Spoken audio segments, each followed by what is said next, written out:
Aujourd'hui, je vais te partager quelque chose d'extrêmement important pour la foi du musulman. Ne mets jamais ta compréhension de l'islam, qu'elle soit bonne ou mauvaise, au-dessus de la sagesse d'Allah. Sinon, tu tombes dans la même mécréance qu'Iblis, le shaitan.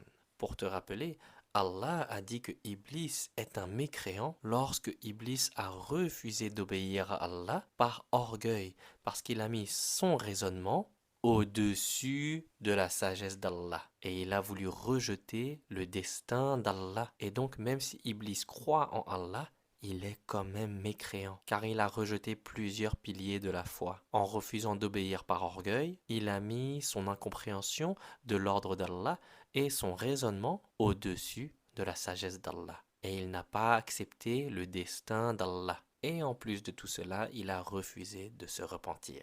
C'est pour ça que Iblis, le shaitan, est un mécréant. Iblis est un djinn, donc il peut choisir entre le bien ou le mal. Il peut choisir d'obéir à Allah ou de désobéir. Tandis que les anges ont été créés pour obéir à Allah, donc ils ne peuvent jamais désobéir. Ça ne fait pas partie de leur programme, de leur nature. Donc, quel est le message important à retenir pour préserver notre foi? Eh bien, durant cette épreuve de la dunya dans laquelle on est actuellement, on doit faire de notre mieux pour obéir à Allah, même si on ne comprend pas tout. On n'attend pas que quelque chose fasse sens pour nous pour obéir à Allah, parce que sinon c'est ça qui va nous entraîner dans une baisse de foi. L'islam, c'est la religion de la soumission à Allah. L'islam, c'est la religion de ceux qui obéissent à Allah, ceux qui se soumettent à Allah. Et c'est normal qu'on ne va pas tout comprendre dans ce monde, parce que c'est Allah qui sait tout. Ce n'est pas nous. Nous les humains, on n'est pas des dieux. Et seul Allah sait tout.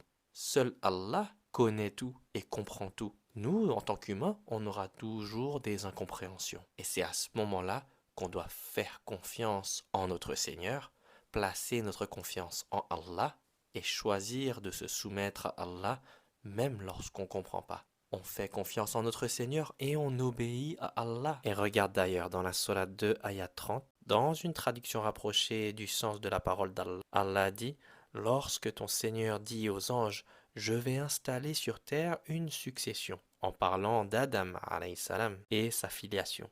Les anges dirent: y installeras-tu qui sèmera le désordre et y répandra le sang, alors que nous autres sommes là à te rendre gloire et à te sanctifier? Allah dit: je sais ce que vous ne savez pas. Et il enseigna à Adam tous les noms, puis les exposa aux anges en disant: informez-moi de leurs noms si vous dites